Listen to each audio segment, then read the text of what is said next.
Welcome to Office Hours via Basecamp. I'm Jenna, and Allie is also pinned in this beautiful group of people alongside many of our friends and colleagues from the Cotopaxi team.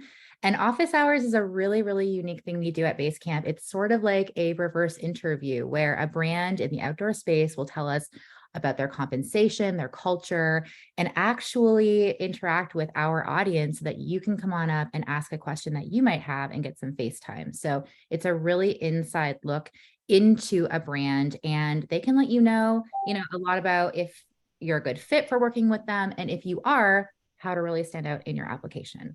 So we're very, very happy to have Cotopaxi here. And Allie is going to let you know if you do have a question, what you should do.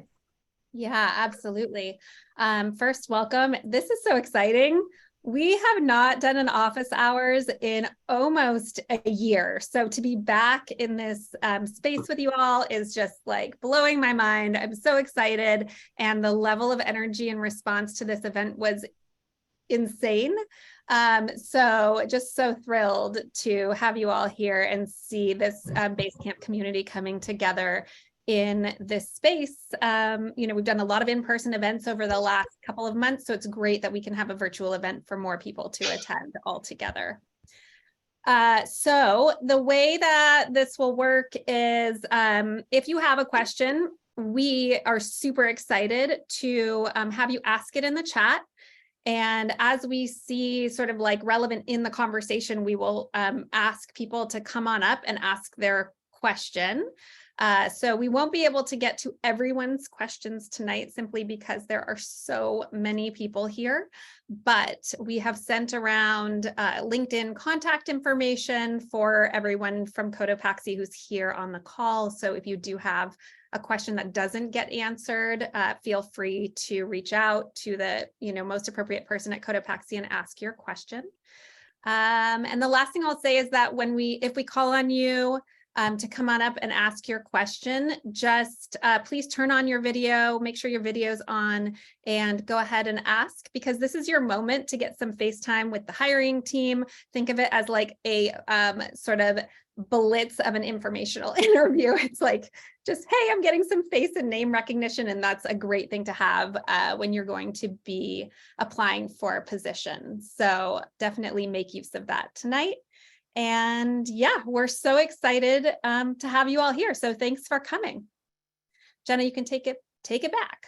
Yeah, we are going to just start with some introductions. So Liz, I'm going to start with you. If you can let everyone know your name, your title at Cotopaxi, and if people do have questions, what topic that you can best answer questions on. And then if you wouldn't mind just popcorning it to the next person in line. Sure, absolutely. I am first just so thrilled and really humbled that so many of you are here tonight wanting to chat with me and my fellow team members here at Cotopaxi. But I'm Liz, my pronouns are she, her, and I'm the manager of talent acquisition with Cotopaxi. When you saw me last, I was fresh in the outdoor industry, had been with Cotopaxi 6 months. And so now a year and a half later, I'm here 2 years in a new role and just really, really excited to be kind of doing what I'm doing. And so I oversee the recruiting and onboarding of all of our team members, and we'll be happy to answer any questions around those topics. I'll pass it over to my cohort, Alex. I don't think I could really do what I'm doing without her. So I'll pass it over to her next. Thanks, Liz. I say we're the dynamic duo for talent. We are the 2-person team for our talent acquisition. But I'm Alex. I identify as she, her. I've been with the company actually almost 3 years. I'm fluffing it a little bit, but Ethan actually helped bring me onto the team, and he is with us today. I started as one of our retail guides. I went kind of first in our Denver store, and I progressed from there into supervisory work at our retail location at the Cherry Creek Mall. And now I'm here as the recruiting coordinator overseeing all of our non-exempt positions, as well as CX, DC, and retail management below. I am your go-to, and I just love being a part of these teams. I've been in this industry for over a decade. It's like kind of encroaching on 12, 13 years now. And it's just been super fun to kind of have this moment to help support others step into roles that I have held over my shenanigans in the outdoor industry. You name it, I've probably tried it. And I just love being able to support others who are trying to step into this industry or wanting to continue and have a seasoned tenure. But so any questions you have on recruitment, onboarding, outdoor industry, rock climbing, I'm probably your person. And I will popcorn it to Grace. Hi, everyone. I'm Grace Zuncic. I'm the Chief People and Impact Officer here at Cotopaxi. I'm a great example of a remote employee because I live in New York. And it's great to be with you all tonight and getting to know you. There are already some amazing questions coming through, so we'll popcorn it over to Ethan. Awesome. Thanks, Grace. I'm Ethan White, he, him, the Director of Retail Operations. I actually started at Cotopaxi a little over 8 years ago as a marketing intern. So I'm an example of what this place is capable of in terms of turning dreams into reality. So I can answer anything related to retail operations. I manage our entire field group. So our regional managers, store managers, and our retail guide teams operating our wonderful stores. And also happy to answer any questions about a career journey in the outdoor industry, and starting as an intern and watching it flourish from there. So yeah, super excited for this conversation. Really thankful for y'all joining us, and I'll pass it over to Carrie.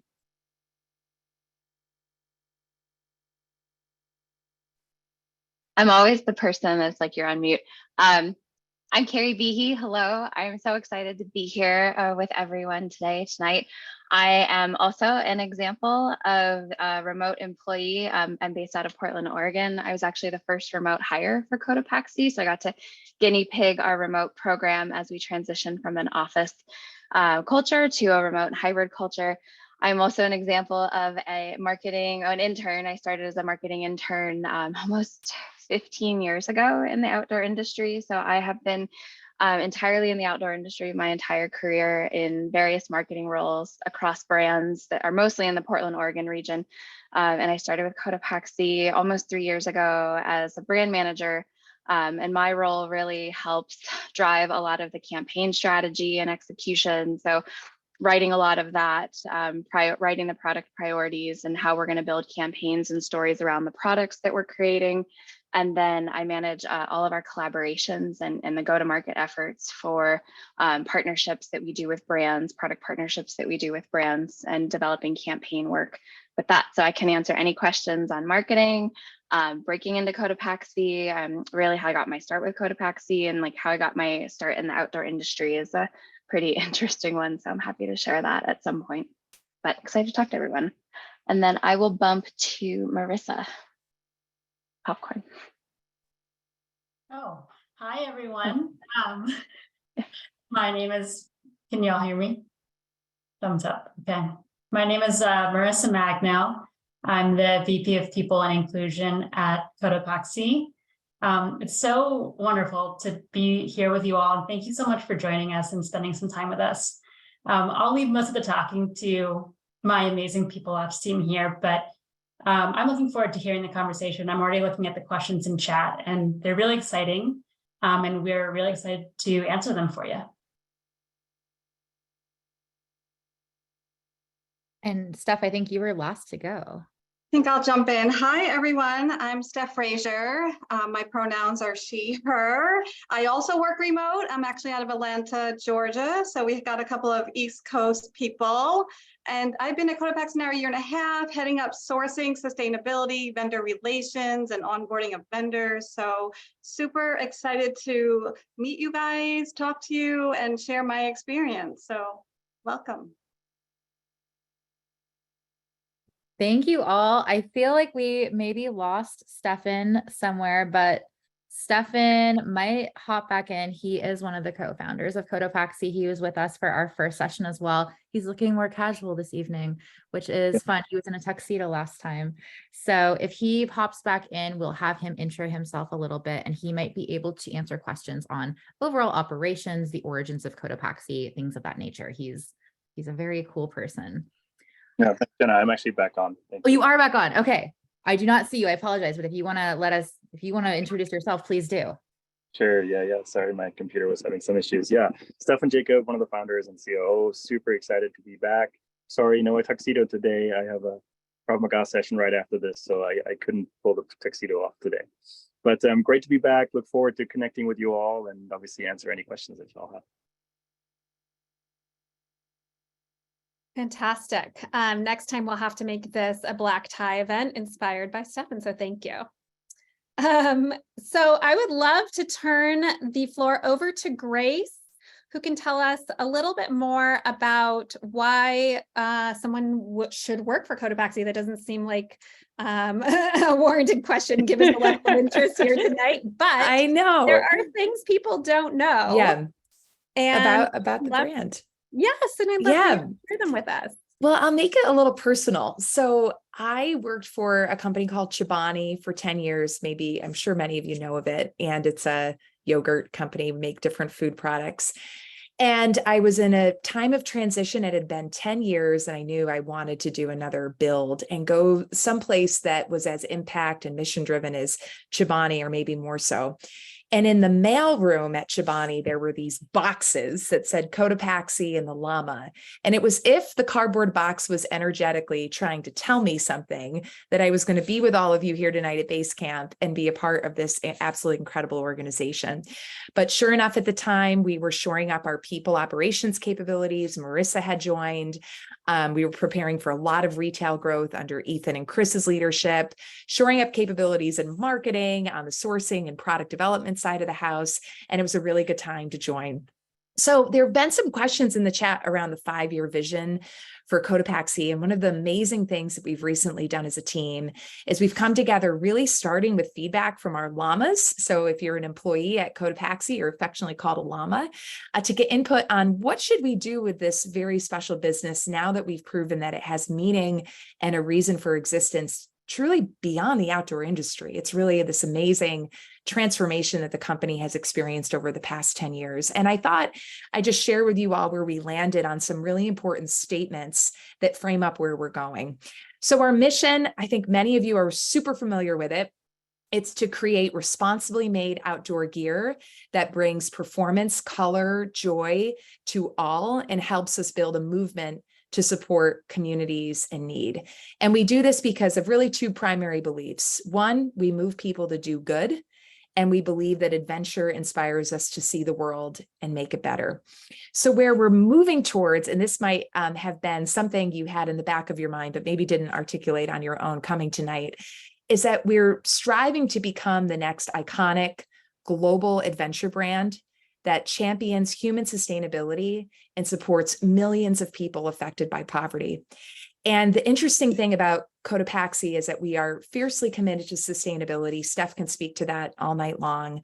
We're fiercely committed to scaling and growing the business, bringing on amazing talent, improving our operations, really being a part of something where you can make your mark. I look at, everything Ethan's done on the retail side and what a legacy, what a mark he's made on just growing something from a seed into this beautiful tree that keeps expanding across the US, really having impact in your work, but doing it in a way in one of the very few companies out there that's actually committed to poverty alleviation.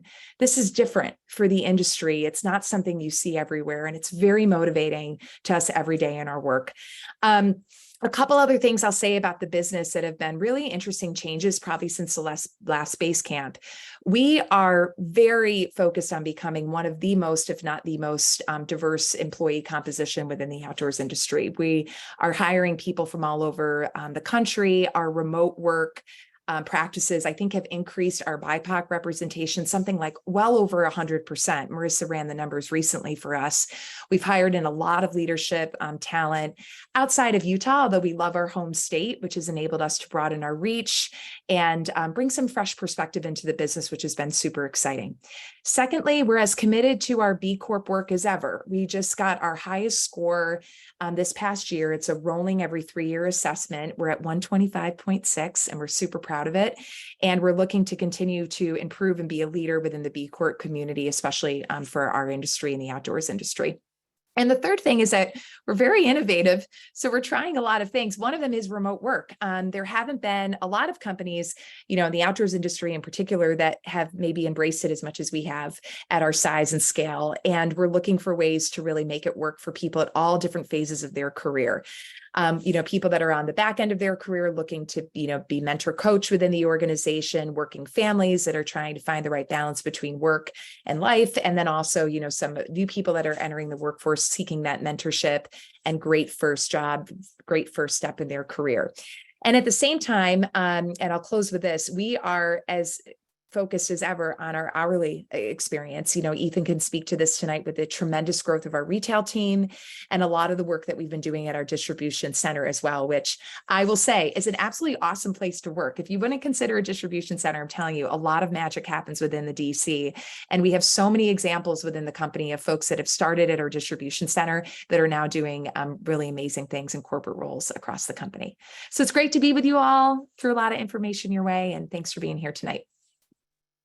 Thank you, Grace. That's a really good little tip for people that want to break into the industry about a distribution center, especially for a company that does hire from within. Very great tip. I also want to just say a little housekeeping thing. I'm noticing that people are using emojis to vote for questions that they like. And I absolutely love that. That will help us triage and get the right questions up there. So if you see another question someone else asked, please keep hearting it and kind of giving accolades to that. Grace, do you want to tell us about the kind of open roles that you have right now that folks should be looking out for? Yeah, I'm going to pass it over to Liz just to kind of seed how the recruitment process works here at Cotopaxi, and she and Alex can give a nod to some of the open roles we have right now. Great, thank you. I guess I'll start by sharing some of the hot roles I think that we have open right now. If you're interested in working with us, though, I definitely recommend staying up to date. We've got a Linktree link that we can share out so you can subscribe and get some notifications. So if something, that is aligned with your skill set and what you're looking for comes up, you're the first to know. And obviously connect with us on LinkedIn. But some of the, I think, hot roles that are open right now are retail. I'm sure Ethan will tell you all about that later on. We've got some marketing interns as well, a NetSuite administrator, and also a warranty and repairs manager. Those are some of the ones you'll see sort of on our careers page right now. But again, we're growing so quickly and opening up new opportunities all the time. So highly recommend, kind of tapping in and staying in tune with that Linktree link. Very cool. And so Liz and Alex, you have completely revamped the hiring process at Cotopaxi since we last spoke. And Allie and I were absolutely overjoyed to hear that you have a commitment to mitigating bias within this process.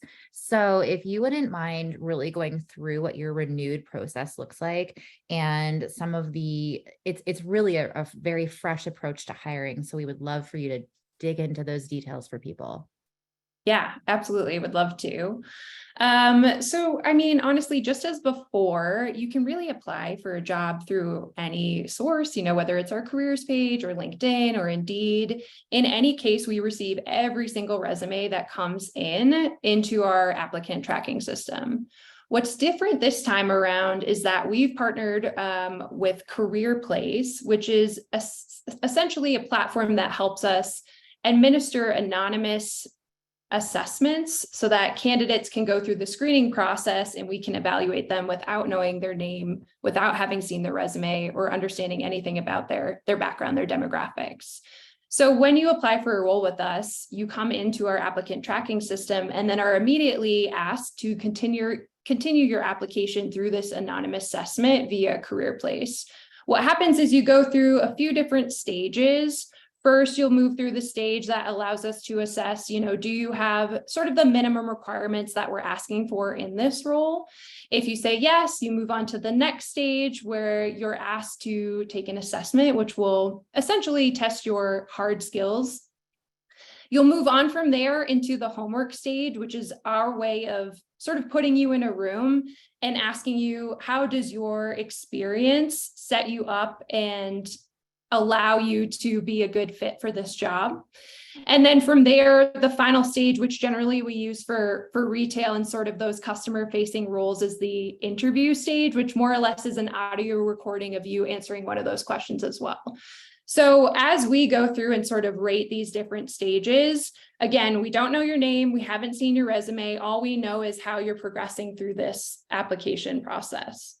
On the other side of that, if you've passed every stage and you become a qualified candidate, your resume is essentially revealed in our applicant tracking system, and we can still see every single other resume that's in there as well. So we can kind of go through and see, these are the people who have essentially qualified going through the anonymous assessment process.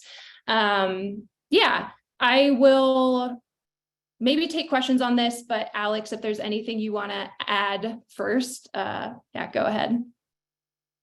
Yeah, I think I really enjoy that we have folded in this process. Like I have, when you look at my resume, it's probably not the most like beautiful thing to highlight all the skills and what I bring to the table. And we really are just looking to make sure that you have the skills to be successful in this role and also give you insight into what the day-to-day is going to look like. Like Liz said, that homework question, that scenario question, you're going to understand what your time with us will look like, and just give better insight when you step into this process, into the interview process, to know what we're looking for and what's going to help you be successful. We're really intentional in our job postings.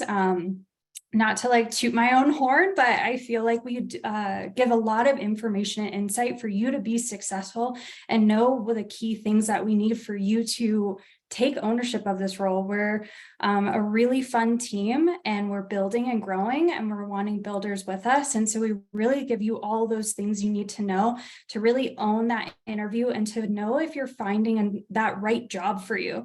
We want you to like read it and just get excited and be like, yes, I should apply for this job. I want to be here. I want to step in with Cotopaxi, just like hundreds, if not thousands of people like to do. As we are seeing and growing, we are seeing upwards of sometimes 7,000 applicants per role. And so we just have really enjoyed folding this process in, and I really appreciate being like this approachable and accessible resource in the outdoor industry. I've been in this a long time and just really value that we have folded this in. But that's just my 2 cents to add to that. You said that so eloquently, Alex. And I think it's important to know that we didn't partner with Career Place to make our jobs easier by any means. We partnered with Career Place to make sure that we were completely removing bias from our screening process and leveling the playing field for anybody who wanted to apply for a job with us, whether they worked in the outdoor industry or not. And so I think this allows us to really fairly evaluate each candidate based on the skills that they bring to the table, based on the experience that they have and the potential that they have to apply for these jobs. And so then on the other side of that, we can also see, were there any limiting factors in this process? Like, for whatever reason, did this homework question count out people over 40 or women? And we can go back and readjust and say, okay, well, it looks like women weren't passing this stage for whatever reason. Let's make sure we change that question a little bit more so we can go back and allow, again, everybody to have a fair shot in moving forward. So it's been really, really meaningful for us. And I think if you've applied for a job with us, hopefully it's been meaningful for you and allows you to feel like you have a fair shot in moving through the pool of what Alex mentioned, hundreds, if not thousands of candidates. Amazing. It's such a really a groundbreaking way to look at the hiring process. And it's, like we at Basecamp are so proud of you for leading the charge there. And it's just so cool to see. So thank you for elaborating on that. I do think that Miranda Thompson had a great question, and I would love for Miranda to come up and ask it about standing out, because that becomes maybe particularly challenging in this scenario. Hi, thank you so much for the opportunity to ask a question. So I'm seeing this question asked actually in a lot of different ways in the chat. I mean, with 7,000 applicants for some roles, it can be hard to stand out.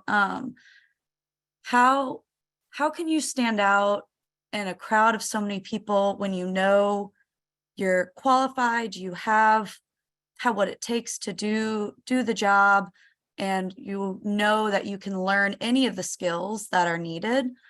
How can you stand out in a pool of 7,000 applicants with just a cover letter and a resume? And really, what skills are you looking for to really boost your resume in that pool of applicants? Great question. I think probably a couple different layers to this. So I'll start by saying that in most roles, in all roles, the minimum requirements that we set really are the ones that will set you up for success and also set us up for success. Yes, we definitely have roles, the marketing internship in particular, that allows a, let's say, more entry-level candidate to apply and to be able to learn on the job and to be able to grow and develop. And then there's other jobs like a director or VP level role that really requires the experience so that they can be set up for success and also come in and help us continue to grow and build the business. That said, I think similarly to what our process looked like before, if you've applied for us, we offer a lot of opportunities for you to show up really authentically. And I think this is the place where you can shine, for lack of a better word. Yes, you have to meet the minimum requirements. Yes, you'll take an assessment of some kind that will assess the skills needed for the role. And there's this opportunity for you to tell us a little bit about yourself in your cover letter, or answer these questions a little bit more authentically to reflect your experience and your passion for the role and your passion for our mission and what we're doing here at Cotopaxi. So I think utilizing those different spaces as you move the application process is definitely valuable to do so. And I will also say, remember, we'll still see resumes on the other side of this process as well. So we'll still be able to, kind of put your name with your resume and see your experience and things like that. But to us, it's more so, do you have the skills, the abilities, and I think the potential to do the job well. Anything else you would add there, Alex? Yeah, I think too, when we're talking about our like standing out through our career place assessment process, really when we fold in that homework question, like Liz said, it's like we want to see more about you and how you'll step into this role. So that's really the time to shine and show up. So taking that information from the job posting, pull from your background, your skill set. Several of us have not come from the outdoor industry. That's not necessarily like what we're needing. Most roles don't need that experience. You need strong skill sets to own that position. That's what we outline in our job postings. So leverage that to your advantage and your background to really shine and answer these questions really authentically. We know ChatGPT exists, and just putting that out there. But we really want to just hear more about you using your resources around you and your experience to step into this position. So leverage that homework question to your advantage. And like Liz said, the cover letter, that's just that extra layer so we can get to know you more. We know a piece of paper can only do so much, and that's why we have folded in career place and really give you that moment to speak more about yourself in that cover letter portion.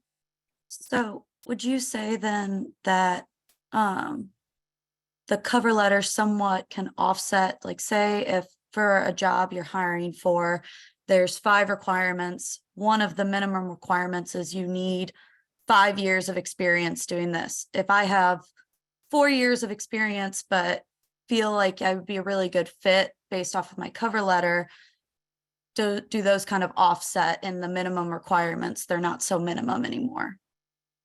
I would absolutely apply. If you meet 90% of the requirements, absolutely go forward. Yeah, you can use the questions in the cover letter to kind of fill in the gaps and to be able to, let's say, like make up for maybe that 1 year of experience.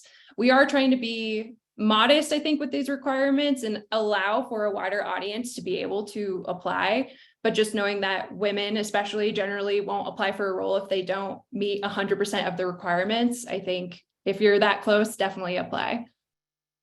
Great, thank you. Thanks, Miranda. I'm also going to bring up Lauren Mahaffey in just a second. I just did want to, off of what Alex said, they are aware of ChatGPT, which means they will get repeatedly the same response to some of the questions. And I am not saying don't use ChatGPT ever, but I am saying if you are going to use it, tweak that and humanize it, because you're actually not showcasing your skills if you're just relying on the robot to answer for you. They're going to know. So really, really take that piece of advice quite seriously. But Lauren, if you want to come up and ask your question. Thank you. Thank you for hosting, and thank you all from Cotopaxi for being here again. I feel really special to get to ask a question, so thank you so much. My question is just that of the jobs that are currently available at Cotopaxi, I don't see one that I meet, let's say 85%. I'm pretty close on one, but like something that I'm 100% ready to say, yes, I will apply. There isn't that based on my experience. And so how do I continue to show my excitement and interest in Cotopaxi without like poking you guys repeatedly on LinkedIn? Because I can keep checking job boards, but you're not seeing that from me. You're not seeing that my interest is there. So what can I do to keep popping up and showing my interest? Well, I think this is a great start. Showing up to office hours is an amazing good start. And we recognize, right, there's not always going to be a job that fits kind of what you're looking for at that exact moment. And we want to stay engaged with our community, with our customers, with our fans. And so, yes, I mean, I wouldn't necessarily recommend sending us a message on LinkedIn every day or every week or anything like that, but definitely connect with us. We'll send out that Linktree link as well too, so you can kind of stay up to date on those jobs. You can subscribe, definitely engage with us any ways that you can. I mean, Cotopaxi is always getting involved in the community and we're always showing up to volunteer. So I think those are really good opportunities to kind of put your face out there and also express, you know, your interests. And I think your desire to join the team. We will also put that link, just because someone might be watching this randomly one day. This will be on the Basecamp website as well, the link tree to all of those resources for Cotopaxi, or you can just go to cotopaxi.com/careers. That's where you find, right? That's the right website, right? Okay. Yes. Also, is it Cotopaxi or Cotopaxi? I'm realizing like in this moment that I don't think I'm saying your brand correctly. Who's going to be on point? Cotopaxi. It was, we recently did this in an all hands meeting. We had like a video. We had some of our employees that have connections to the region say it. It was really amazing. But Stefan, do you want to say it perfectly because you have the most tenure? Sure. Yeah, it is Cotopaxi. So we try to stay relatively true to the native Spanish pronunciation. But we don't judge. Cotopaxi is okay. Paxi, no judgment here. But yeah, Cotopaxi is the proper pronunciation. Amazing. It's like the long Teva Tiva debate that I'm sure I see all these nodding heads. Yep, there it is. That's how you know you're in the outdoor industry without saying it. Anyway, I saw another question come in that I think is really pertinent to so many people either breaking in or in the outdoor industry who have hodgepodged a lot of different types of jobs together. Many people get into this industry through retail, there's seasonal work, and kind of find their way into these more corporate roles. So there's a Miranda out there with no last name, another Miranda, who I would like to bring up and ask your question. Hi. I'm not sure if that's mine, but my name's Miranda and my last name's not on here. Is it in regards to Jack of all trades? Yes, or Jill of all trades. Yeah. Hi. Thank you so much. I'm so excited to be here and I'm so excited that you guys are doing this. This is really helpful and really great. My question was just in terms of kind of more recruitment and career path. How do you deal with applicants who like feel like they have kind of a jack of all trades experience like you were mentioning? Do you prefer that applicants have something like that or that they specialize more in something more specific? And then if so, if you feel like you're a jack of all trades, how do you recommend people like promote that, communicate that, and just really promote themselves knowing that?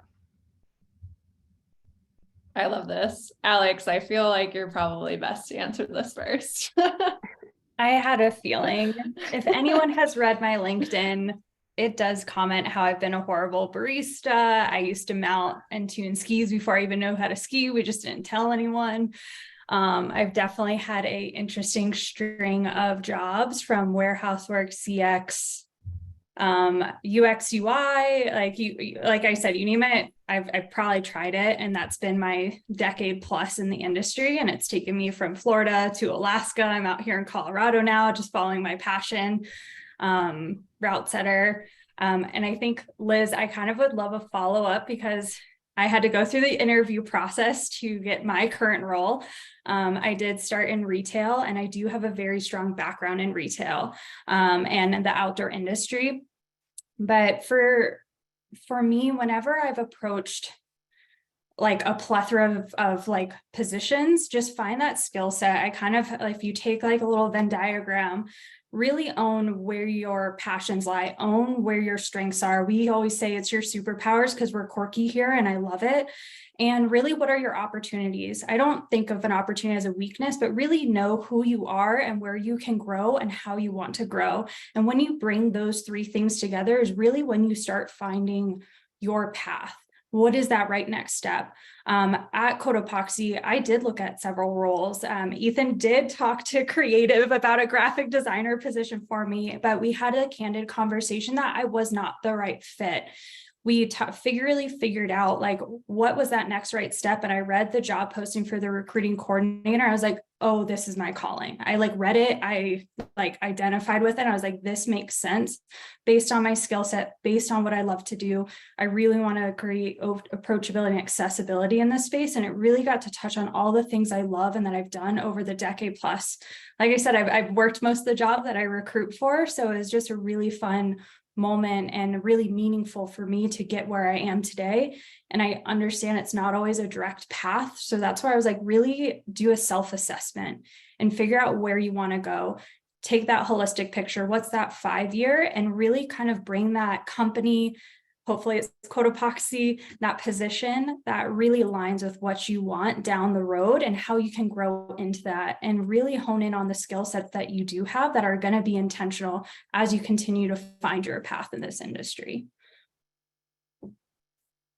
Yeah, I love that. I guess I'll just piggyback a bit and say Alex had 0 recruiting experience when we hired her, but she had a very dynamic background and spoke to why all of these different gigs she's had throughout her career were applicable to the job, would actually make her a really valuable candidate.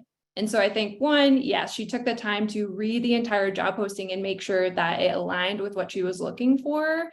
And 2, in the interview process, showed up and spoke to why she wanted to progress into this role and how her experience would lend itself to being a really valuable recruiting coordinator, even knowing she would need to learn and train and grow, right? And I still attest that it was the best decision I ever made, Alex. That's so awesome. And it's totally true that I think I used to think you had to keep your experience for certain jobs like in a vacuum. Like if you worked in PR, you could not apply for a writer job, or if you worked as a writer, but then as I started working on Basecamp in particular, and also in content marketing at Rivian, I noticed that, wait a minute, like all of these skills that I have are applicable to whatever I'm working on. So absolutely, there are pieces you can pull from each experience that are strengths for the next thing. So cool. Yeah, I'll also throw out that I've never had experience in any job I've ever had, and I've had a very cool career. So sometimes your tenure will tell the story that you can do the work because you've actually done that work before. And if that's you, that's great. You have a little bit of an easier time with a resume, but sometimes you do have to show that you can do that work in other ways. And that's just explaining where you're getting those skills from, or what your plan is to learn a skill if you don't necessarily have that quite yet, or a certificate or a requirement. And And you had a really cool question about a cover letter. And I love this application. We're going to keep going down this road of like, what exactly should you be putting in to the cover letter? Because at the heart of this question is like, how much should I know about this brand? How much, information about the brand should I know, and how much passion for it versus the specific job? So Anne, if you want to ask your question. I assume that's Anne, me. I had a cover That's letter you. question. Yeah, my question was really focusing on as far as the cover letter and the whole application process. If I were to write a whole paragraph about how legitimately obsessed I am with this brand, the fact that I could literally wear like multiple outfits at once and own like a bajillion bags, and all my friends are like, they send me links when you guys launch new stuff. They're like, have you seen this yet? Have you seen it yet? And I'm like, my wallet hates me. If I were to talk about basically just my pure love for the brand in a cover letter, is that like borderline too much? Is that too cliche? If like I put a picture of me wearing all of my stuff, or is that like creepy stalker vibes? You do you, girl. Honestly, show up exactly how you are. And I think that's the best way. It's true. It truly makes my day when I can tell that somebody is so passionate about the brand and align so well with what we're doing. It's definitely exciting, right? For us. So yeah, I would say show up exactly as you are, be as authentic as you possibly can be. And if that's you in all of your Cotopaxi wear, by all means, go for it. I'd love to jump in and just share a little anecdote with this. I went the complete opposite direction when I wrote my cover letter for Cotopaxi. All my prior jobs was, your traditional cover letter template. My name is Carrie. I'm super excited about blank role at blank company. Here's why I feel like I'm a good fit. And then you rattle off a few lines of like, well, I think you're a good fit. I look forward to scheduling time with you. Sincerely, like that's just, everyone does that. And I had lost my prior job to COVID, and marketing was getting utterly decimated across lots of industries during COVID times. And so I knew I had to really like set myself apart. So I almost wrote like a love letter in a way. And I just brought it up, and I won't read the whole thing. But the first thing that I wrote was, this is not going to be your I said, hello, Team Cotopaxi. This is not going to be your traditional cover letter, and I hope that's all right. This is more a letter from the heart, expressing my passion and interest for what I do, why I do it, and the career I've built in the outdoor industry over the last decade. Hopefully this will illustrate why I'm a good fit for the marketing team at Cotopaxi. And then I went on to talk about how I wasn't an outdoorsy person, how I didn't know what backpacking meant until I had 50 pounds strapped to my back, how this one program at West Virginia University in 2004 changed my life and made me want to like fall in love with the outdoors.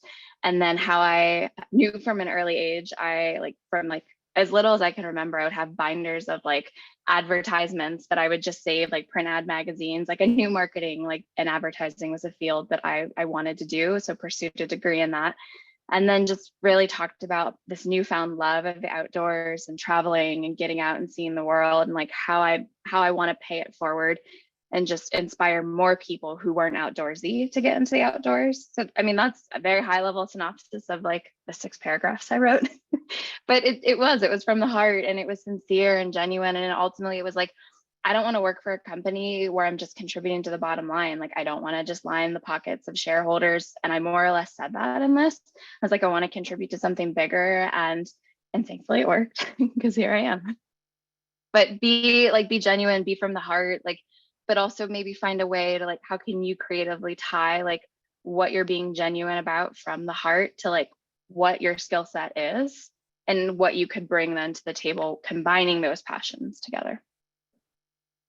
I think just to piggyback on that, and I had the fortune of reading Carrie's cover letter back in the day, so I was part of that hiring crew. So she did a fantastic job and really stood out. But I think, someone once told me really simply, cover letter is who you are, your resume is how you do it. So if you keep that in mind, we're so interested in who you are a lot of times, and especially within retail, that's actually about 90% of what we're interested in is who are you? What is your story? How do you weave your prior experiences into your interests, into your career path? What do you want to do? What do you want from this company, right? You're interviewing us as much as we're interviewing you. So what expectations do you have of how this role can help you grow, right? And give us a little insight as to who you are. And I think focusing on that sets you apart because you're individual, you are your own self. So I think that sets you apart naturally when you're able to focus on who you are. Love it. Yep. It's the whole human, right? It's not just you're being hired for your hard skills, but also for who you are and what makes you human, which is so cool.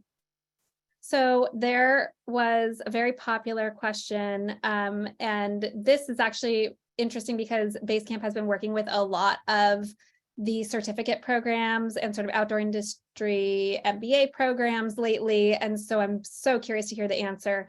Shayna Botticelli, I'm going to say your last name in the Italian way because I love it. It's like the famous Italian painter. Please step up. Oh, exactly. Thank you for the question. I know it's Italian or Spanish. My husband's Argentinian, so definitely in line. There you go, the Spanish. But yeah, so I actually came across one of the outdoor industry certificates through Basecamp, the one offered by University of Denver.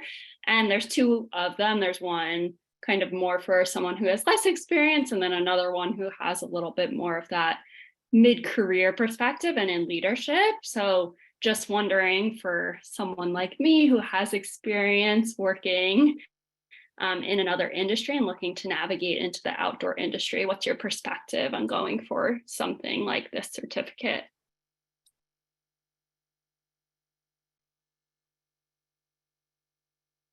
I'm happy to share a little Yeah, bit of please. perspective on that. Portland State University has a similar program. I've gotten to jump in and be a guest lecturer a couple of times. And I think, I mean, it's a very personal decision, right? If you want to invest in doing another degree, a certificate, obviously there's a cost there of your time and money. And I'm saying this as someone who pursued a master's degree while working full time. I did it about like maybe 6-7 years ago. I made the decision of like, oh, I think it would be really smart to like, let's get a second degree in marketing. I felt like it provided a lot of added value because when I got my bachelor's in marketing, Facebook was just starting out in life. Like Instagram was not a thing. All of these tools, like marketing has changed rapidly. So the point I'm making in that is like, I felt like it helped give me differentiation, helped diversify my tool set as a marketer because my field was changing so much.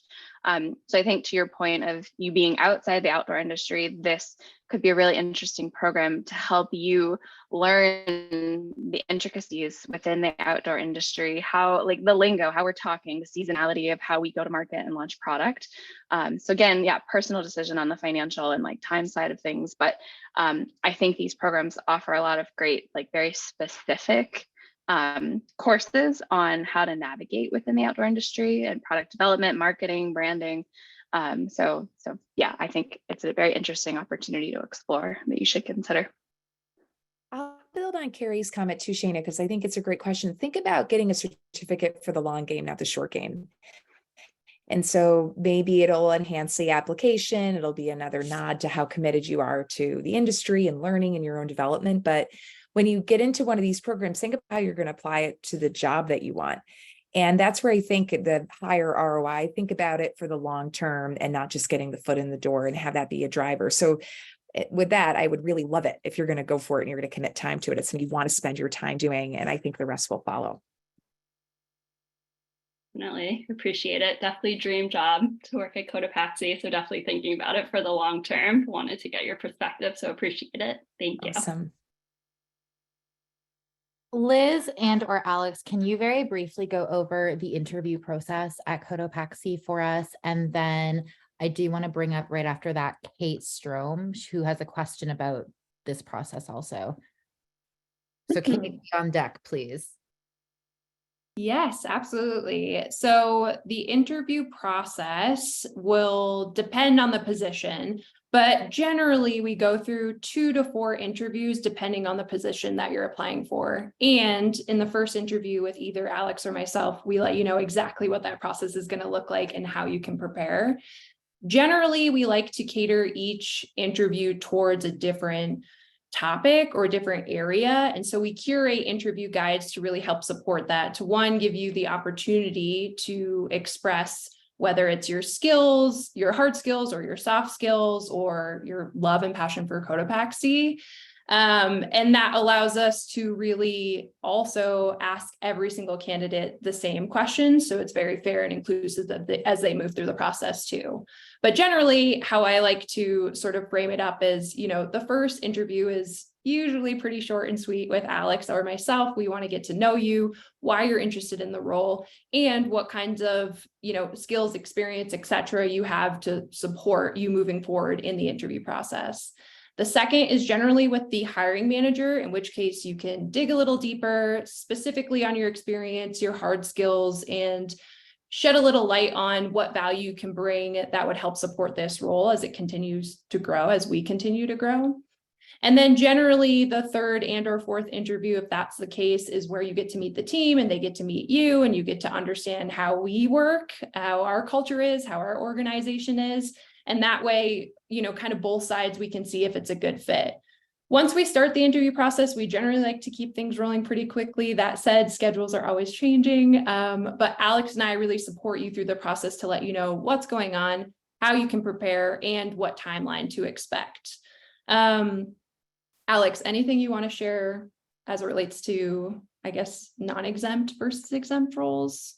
Yeah, I think too, also Liz and I are always on the other side. So even when we're seeing 7,000 applicants, like we are always here to answer and respond through the process, whether you're moving through the assessment, you'll always hear some update, whether you have qualified or not. And just from us and updates throughout your entire process. We want to be your guide and your support through everything. And I think for us, like you've heard a lot probably by now, authenticity is really key for us. And so we just want to have a genuine conversation with you throughout this whole moment. We really want to give you real insight into what we're looking for and what we're doing just from the get-go. Like once you read that job posting, that's what you're going to feel this whole process, a genuine conversation with us and just real expectations. So whether you're a retail guide, I want to just talk, I want to hear your story. We're going to hang out essentially at a campfire together and we're going to have a great time. I would say my uniform right now is my interview uniform, and we really just show up how we are.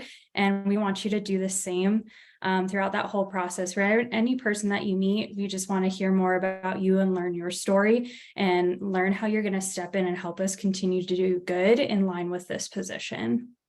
And I feel like that blankets for like all of the roles. The number of interviews might change, whether you're looking to be a part-time guide or you're looking to be a store manager, plugging some retail for Ethan over here, because that's taking up most of my time, which I love. But that's really how we're trying to move through that process. All right, Kate, if you want to ask your question. Hey everyone, I'm Kate Strom. Pronouns are she, her. And I just want to thank the team for being here and everyone for, being part of this amazing process. And I also want to thank all of you for, again, being anyone who's going to be really communicative through the process for job applicants is like so wonderful in this day and age. Not hearing about something and then just kind of getting ghosted on it is really tough. And especially if you're in the job market, it's even harder to kind of go through that process again and again. So initially my question was, when you were talking about the hiring process, in addition to standing out, I'm a designer by trade. And sometimes I feel like when I put up my resume, it may be over-designed for a system that is automated. So I go through these modes of thinking, well, maybe I should, as a designer, my resume should stand out because it should be well-designed and well put together. But is it too complex for something automated to read and to break through that barrier? Like, is it a jumbled mess when it gets to you? Yeah, that's a really, really valid question. So I'll start by saying, again, first, the resume will be the last thing that we look at. But for designers in particular, I can attest that the creative team does like to see the design in your resume. They like to see these pretty well thought out, designed resumes, and our ATS system can accept them in any form or fashion. So we can see it well put together. It's very few and far between that we have like resumes that get jumbled up for whatever reason. And I think it's just because it's a weird format. So yeah, I mean, I would, again, be true to who you are. And if that's the resume that best reflects you, definitely use it. Perfect. Thank you. Liz, can you quickly give us just like a snapshot of like, okay, here are the positions that we're hiring for, and also what states you hire remote employees in? Because this is a question I'm seeing come up and again in the chat. Okay, yes. So I know I kind of quickly and probably nervously walked through this a bit in the beginning, but some of the kind of like hot jobs that are open right now are tons in retail, especially because we're opening up new retail stores, and I'll kind of let Ethan speak to that. Marketing interns that are at specific colleges and universities surrounding the retail stores that we're opening up, because we like to have a nice presence in the communities that we set up shop in. We've got a NetSuite admin role. That's a really hot one for us right now. And then a warranty and repairs manager. I think that's the bulk of what's on our careers page this moment, yet careers page changes pretty frequently. So definitely stay up to date there. In terms of the states that we're currently established in at this moment, they are California, Colorado, Georgia, Idaho, Kentucky, Massachusetts, Minnesota, New Hampshire, New Mexico, Ohio, Oregon, Tennessee, Texas, Utah, Washington, and Wyoming. And I think we have a couple others that are in the works, but we always will reflect this in the job posting that you're applying for. So one question that I've seen, and I'm sorry that I didn't catch your name, and multiple people may have asked this, but is, okay, so my address doesn't fall into one of those states, but I would move anywhere to work for Cotopaxi. How do I apply into your system without getting sort of barred from, you know, the job application by putting in? It depends. There are some positions that need to be in person, in which case we really do need those people to be in Utah. That said, if you apply and you are out of state and willing to relocate, you're still somebody that we want to hear from and that we want to talk to.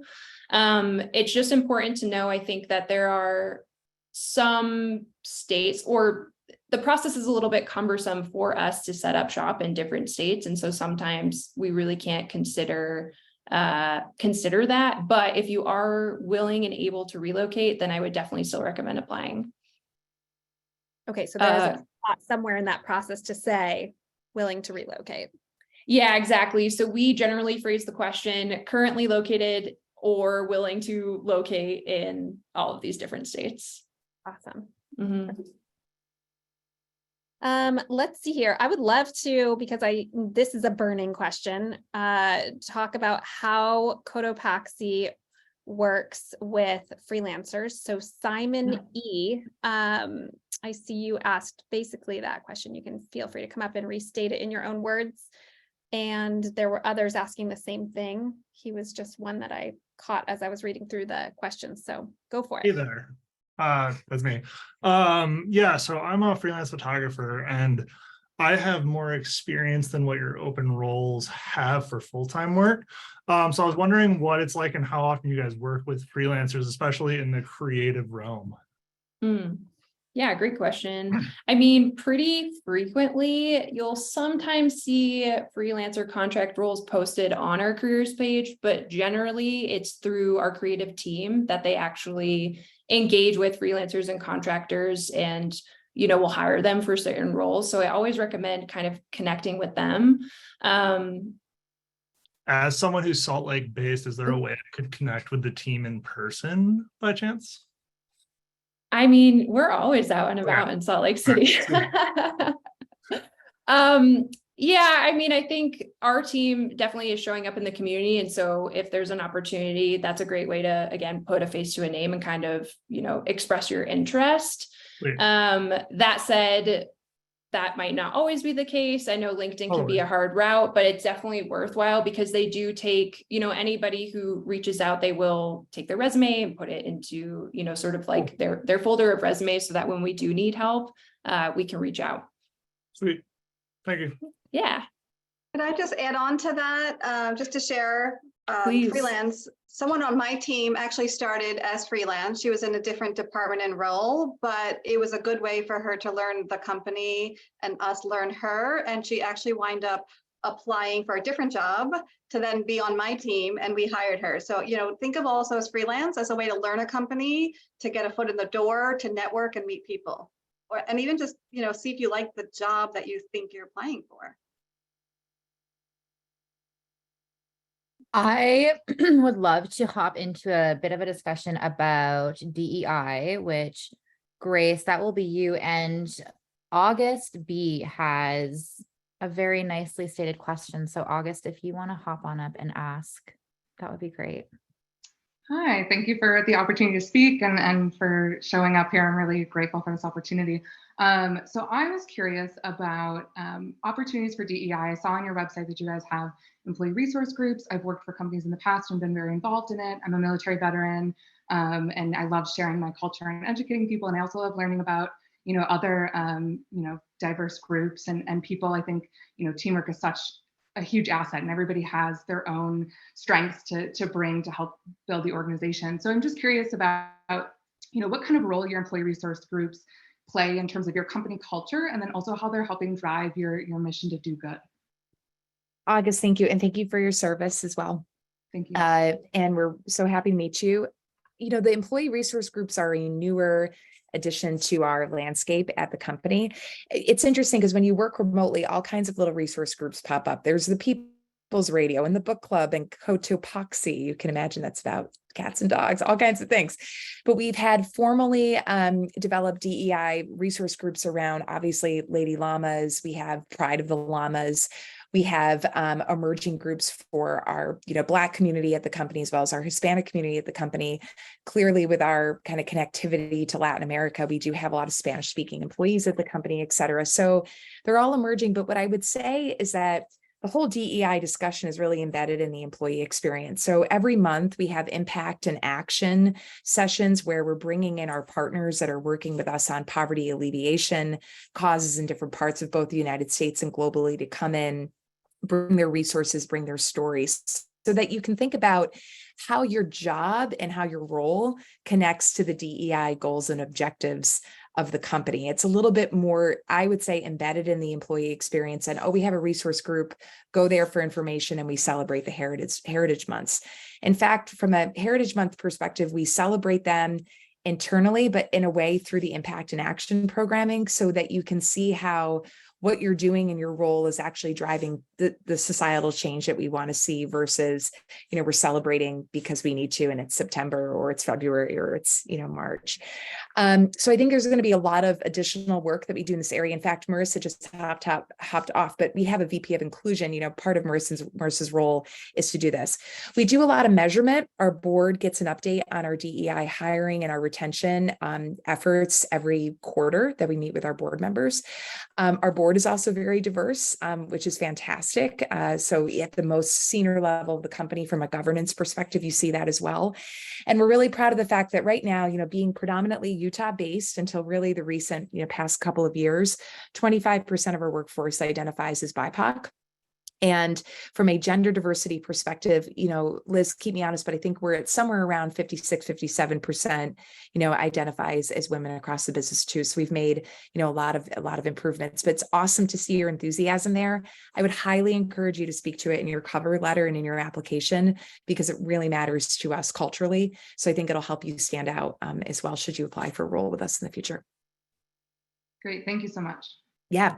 That's C-suite too. Actually, Davis posted something about the Cotopaxi. Yes. And I was like counting all the women, and I was like, there are more women than there are men in this photo. And it was great. So I think that's like a very important piece, that when there is diversity, like leadership, that's a different situation. Mm-hmm. So I was really proud to see that. Yeah. In fact, all of our executives who joined in the past year either identify as women or they're racially diverse. And so we've made an effort there for sure. Grace, is there anything else you would like to talk about in terms of equity, diversity, inclusion? At this time, we can go to another question, but if there was something on your mind, I'd love for you to Yeah, I mean, we look at, we look at pay equity on race and gender. We're kind of doing all the things. We have respect in the workplace training that started this year that we're rolling out company-wide later this year. Again, I can't reinforce enough our impact and action programming is a way to stay connected to, again, like it's not just about, the representation, it's about how the work of the company is embedded in driving, societal change, which I think is amazing. One thing Ethan could speak to as well is that when we're hiring at the retail level, we're also very focused on ensuring that the team that works in the store is reflective of the communities that we serve. And with every new store that we open, we have a local impact partner that we're working with as well that's driving, change either in education, health, or livelihood in the local community where the store is opening. So what you'll find is just this do-good spirit is really embedded in so many different aspects of the business. There was a great question that came up in the chat around sort of, is it all marketing or is it the actual work of the company? And I think Carrie's here and can speak to this, there's so much content to talk about from an impact perspective. I think the marketing team is sometimes overwhelmed by like, where do we even start or begin? We could spend a whole month on just what we're doing with ROMP in Ecuador, Guatemala with prosthetic legs for indigenous communities. We could spend the next month on what we're doing in Turkey and Syria, it's really amazing and it's very genuine. I have to give a shout out to Annie Eagle. If you don't follow her on LinkedIn, I highly recommend that you do. She's really a thought leader on sustainability and on impact and philanthropy. I can put her name in the chat. And Charlie Clark is worth following as well. He heads up philanthropy under Annie's leadership. And they both post really interesting content. They're interviewed a lot and they go real technical on us on like how we think about impact and sustainability and DEI as well. And I know at the company from an impact and a diversity and inclusion perspective. So that's a great place to get some real, numbers and further information on some of the initiatives that we're running across the business. And Steph might want to speak to it just for a moment from a supply chain perspective. Some of these focus areas, Steph, not to go, expand completely to sustainability from DEI, but just to give Steph the floor for a moment, because we are talking about these same topics at the supplier level. It's not just about the employee experience or our marketing efforts. So Steph, high level comments, I think would be great to add in. I would just thank you for giving that opportunity. I would just share that our vendors, we don't treat them like they are separate from us or work for us. That's really an extended, to our company and our brand. So everything we're working on, we couldn't do it without them. It's a partnership. They've been with us for a long term. Lots of vendors reach out all the time, asking to work with us, begging to work with us. It's not an easy thing to do. They have to meet a lot of requirements, but at the end of the day, what I love about my role is really about the relationships that extend past just being an employee. So that means all the partners overseas. And it's just super exciting that they are in the same passion that we all have, the same mission, and we do it together with them. Thank you, Steph. Thank you, Grace. Grace, you mentioned the board. This is kind of a quick question, but it came up a couple times in the chat, so I want to get it out there. Pamela, I think it was Alexander. Yes. Can you come on up and ask your question about the board? If you're still here. Or if somebody else had that same question about the board, or I can ask it. Basically, the question was about the rotating board seat. What qualifications or criteria need to be considered? Yes, so that's going to be for the Cotopaxi Foundation. Okay. And really, I'm going to go back to Alex and Liz's inspiration around the cover letter. A lot of it is expressing your why and your interest. What's amazing in that environment when you're applying is that the company is still small enough where those like people will know you within the business and they can, maybe if we have reference letters, it's a little bit more of a, process that happens here at home, but that same level of enthusiasm for the work of the foundation, it's definitely a time commitment.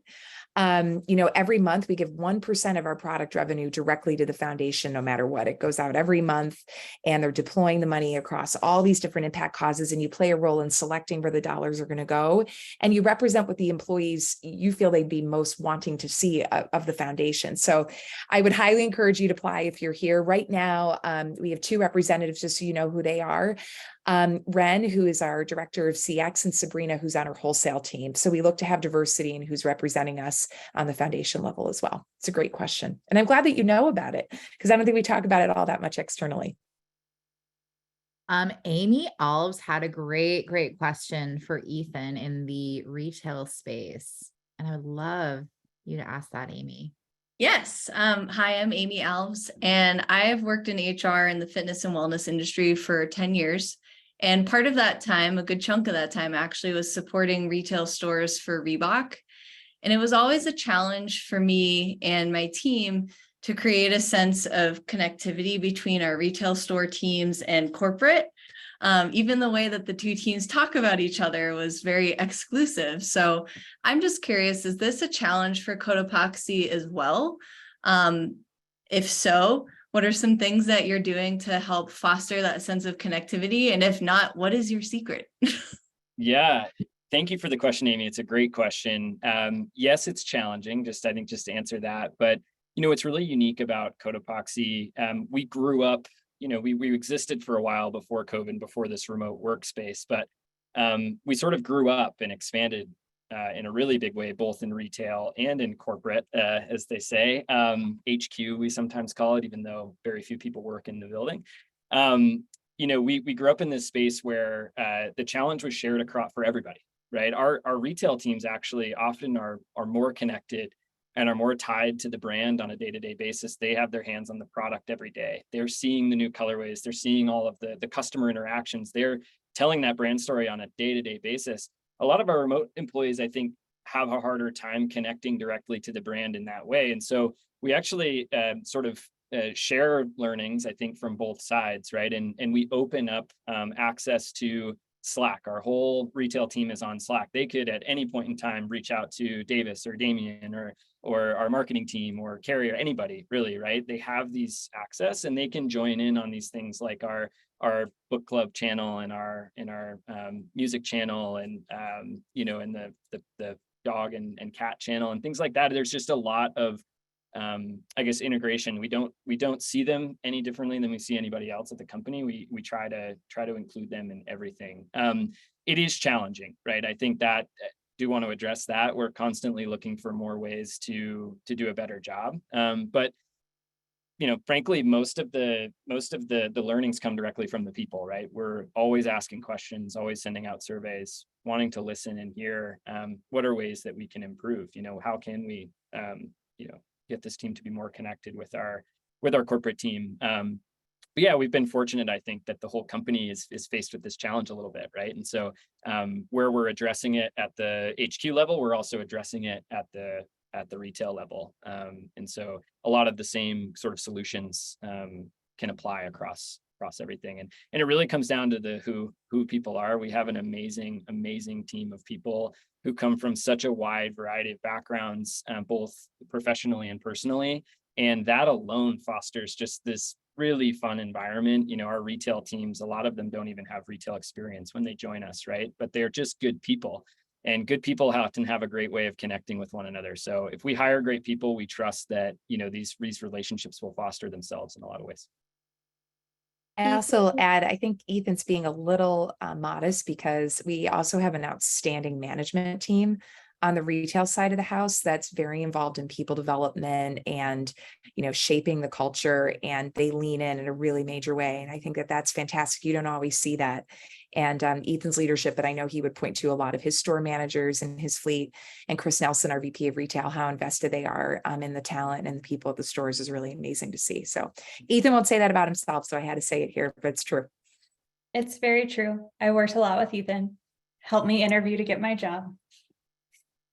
Thank you all for answering that. I love that your store teams are on Slack too. I think that open channel of communication that's accessible to everybody is a really key way, especially of getting the customer insights too, because the retail folks are closest to the people buying the product. So that's awesome. Thank you for the time.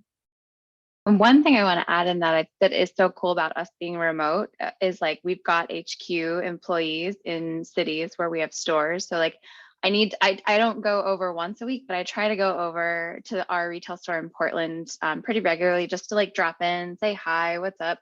talk to them. I mean, a little bit about like what's going on in marketing, like what's coming up. I manage PR too, so I have a lot of samples sometimes. So I'll go like stoke our Portland store staff out because they're sample size. So I'll just be like, here you go. But yeah, just like trying to help them feel included at the local level, because there's several HQ people here in Portland. We can go over and say hi and spend some time with them. Quick question on the retail front, Ethan. Is there some flow between people moving from retail to HQ or HQ moving into retail? Both sound like incredible environments to work in.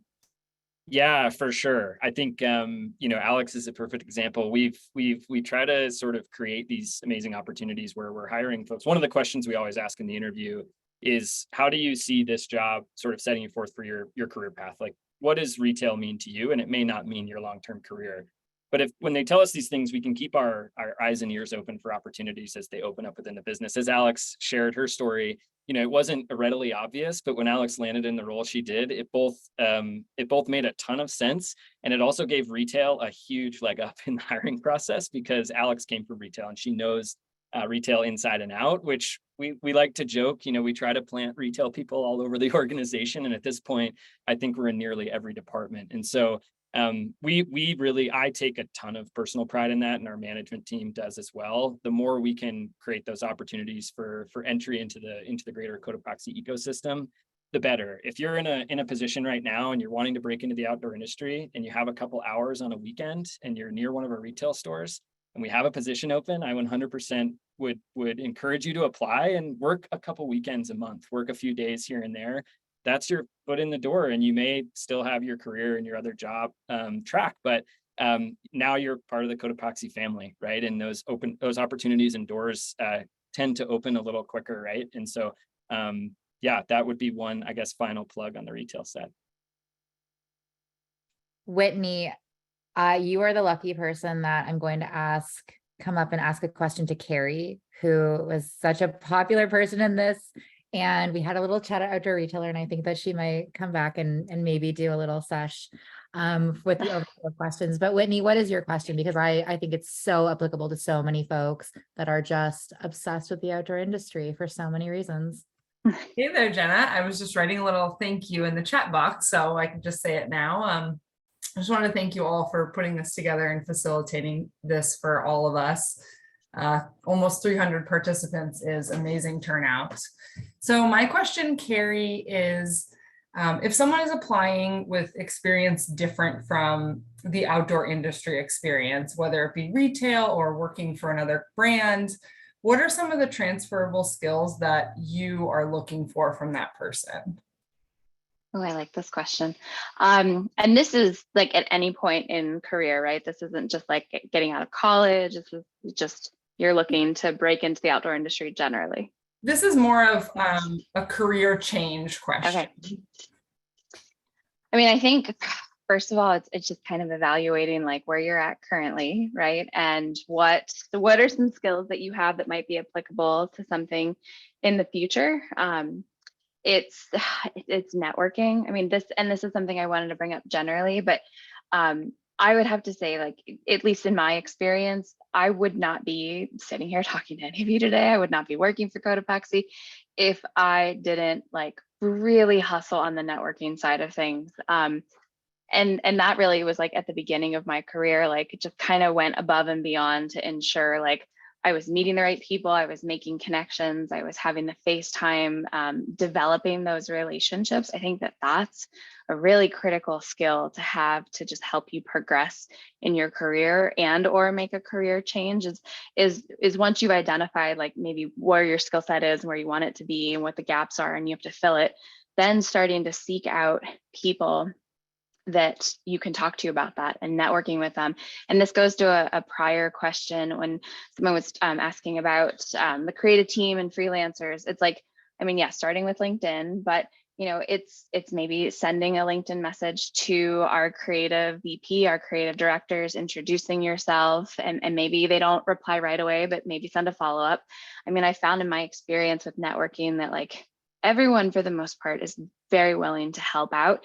If they're not replying to your LinkedIn, odds are they just aren't checking it super frequently, or they might have forgotten, because we all get inundated with notifications and pings and messages across a million different platforms. But I think networking is so huge. And this is such a great example of that. Like LinkedIn with all of us afterwards, message us, email us, ask us to set up some time for like a coffee or a Zoom hang, or if you're local to one of us in wherever market we're at, like ask us to go out to coffee if you want, or whoever that person is that you want to start building that connection to. It really comes down to building that relationship with someone, because then you're going to be top of mind if a new opportunity comes available that you're seeking out.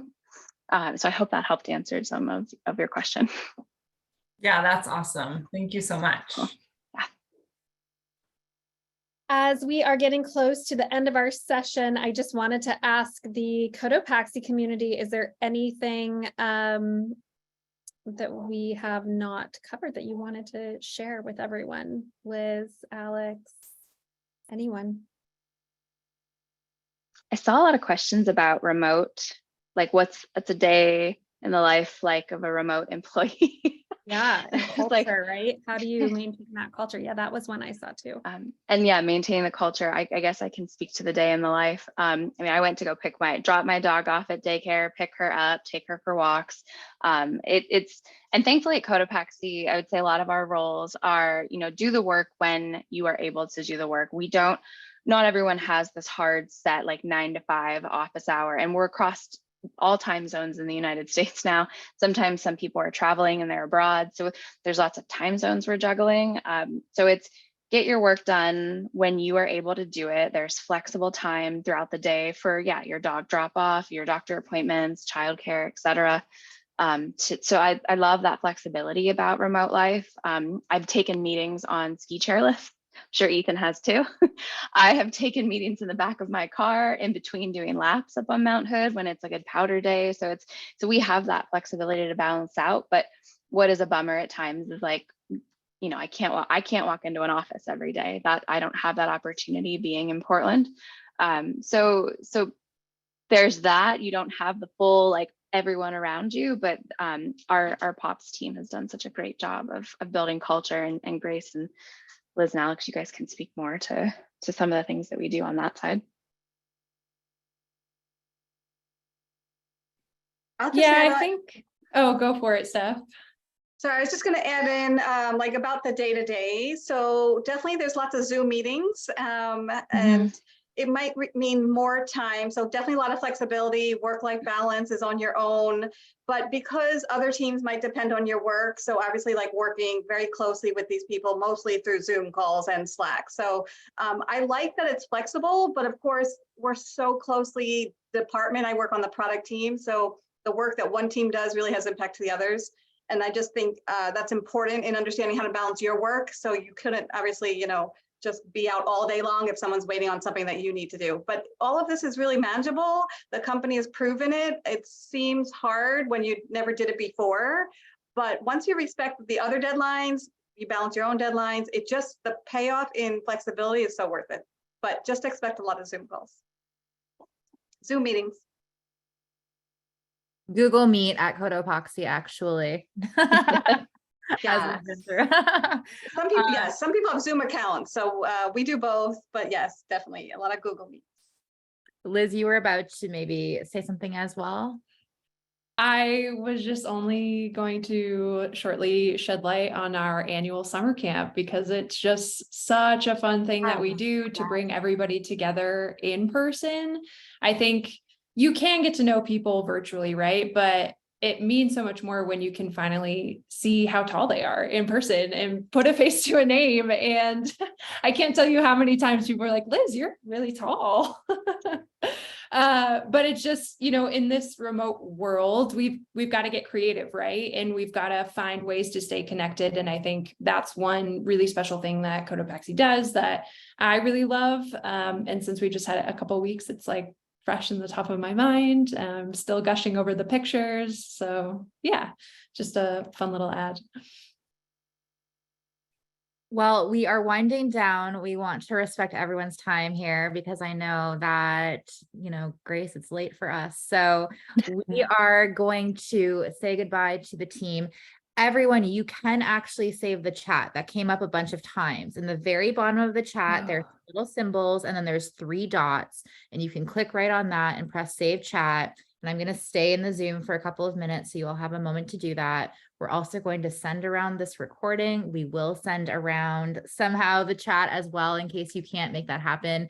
And we're going to pluck some of these questions and we might send them over to the team because we did not get to all of your questions, but there were such good ones about the pathways for professional development, support of the queer employee demographic. There was just so many good questions. So we'll send those over to the team and potentially they can answer them, and we can also host those on our site. And we just really encourage you to keep showing up. Thank you so much, Cotopaxi team. This has been absolutely wonderful and lovely. We knew it would be, but again, just thank you for all of your work in this space, specifically to mitigate bias in this industry and to make your workplace feel welcome to everyone that wants, that wants to be here and work with you. And you're doing such a good job of just being one of the most appealing brands in the industry. And like Ali said, we're so proud of you and we're so happy to work with you. Well, thank you for having us, and thank you to everybody who attended tonight. It's really nice to see your faces and your support for us. And please feel free to reach out to us. Let us know you attended, office hours, and if you have any other questions, let us know. Awesome. All right. Bye, everyone. Thank you, everyone. Bye. Everybody. Thanks, everybody. This is great. Bye-bye. Thank you. Bye. Thank you. Thank you.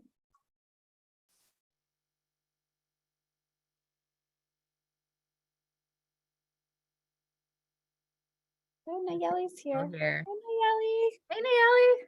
I just spotted you. Oh, she might have just Amanda's left. here too, actually. Amanda was like texting me. Yeah. It was Awesome. great. Yes. That was so fun. Yay. I know. That was great. Thank you guys so much for putting this all together. I actually came here from like an Instagram For You page, and the algorithm definitely hit. This was really great and a really great opportunity. So I've signed up for the Basecamp newsletter and all of that. So thank you so much for putting this together.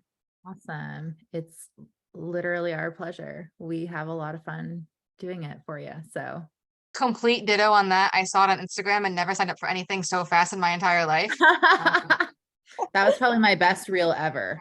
It was worked like, because in the Cotopaxi world of jobs? Sign everything me that up. is really scammy, like if I had been asked for a credit card, I would have been like, this seems too good to be true.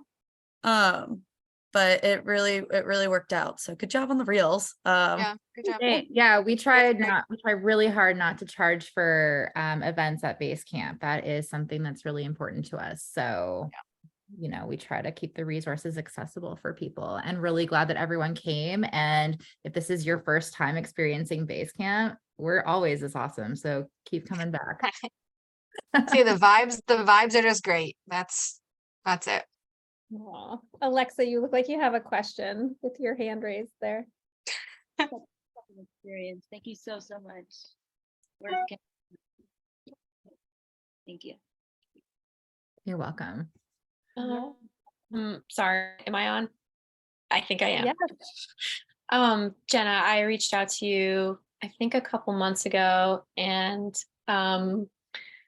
was having some like imposter syndrome and was struggling a little bit. And I have to still post my intro on the Facebook page, but I just wanted to say thank you for being so kind and supportive and kind of the cheerleader I needed in that moment. And I'm still, in the process of like job searching and all of that stuff. And it's not easy, it's difficult, but to have people in our corner is just like really meaningful. So thank you. You're so welcome. I found that most people are totally on the right track, and it's just a matter of sometimes you have to keep going, and it can feel really hard. The voices in our heads are often very mean. And you could probably tell your best friend the advice that you need to hear. So that's what I have to try to do also, is like think of myself as like my 7-year-old self or my best friend, and what would I tell her? And it makes it a little bit easier. So I have no problem empowering y'all and helping you see how special and how ready you are. And I'm happy to do it. And if you go to my LinkedIn profile, there is actually every single week I do pro bono sessions with people. The Friday ones are called Ask Me Anything, and you can just show up. And if you're like, you have a question, or you're just like need a little bit of encouragement, it's a really good space to kind of get my time. Or just, we sometimes just bitch about the industry as well. That's a thing that we can do if that's what you need. I don't know what you're talking about. It's perfect all the time. Right? Yeah, there's nothing wrong. There's no problems. There's never been a problem. It's like There's never any problems in the outdoor industry or like any other industry or the entire like job market system in America or worldwide. Yeah, it's perfect. The patriarchy is no big deal. No, I would nothing to change. 10 out of 10, 5 stars. It's great. Yeah. Thank you. Ian, do you have a question? I just see you over there raising your hand. Yeah, you said that the recording could be accessed on your homepage. Is that correct? It will be. I have to, once we get off the Zoom, I'm going to upload it to YouTube, and then every single person that registered will get sent that link. Awesome. Thank you very much. Is there any other questions while we're still here? I'm going to hop off. I have to go feed kiddos. Oh, yeah. But thank you all for coming. It was great. I just wanted to thank you guys again for your time, and it's kind of nice to put the faces to the names, and the team at Cotopaxi was a little bit beyond impressive, and they just seemed like such a good vibe all around, like as if we could fangirl and bore them any more than we already were. Pretty amazing. So thank you. We really appreciate you doing this. I can surely speak for pretty much everyone. You're welcome. Yeah. See you guys soon, hopefully, right? Bye. Okay, last call on questions for me. We're good. Thank you again, Tim, for helping out. Tim helped us triage the questions. It was awesome. worries. You did great. Thank you. That really took a lot of stress off of us. We could concentrate on actually speaking. So really appreciate you. No and your problem. hair looks great as always. All right, everyone, I'm going to hop off so the Zoom can process. Thank you so much for coming, and we'll get everything sent out to you, and good luck applying. Thanks, guys.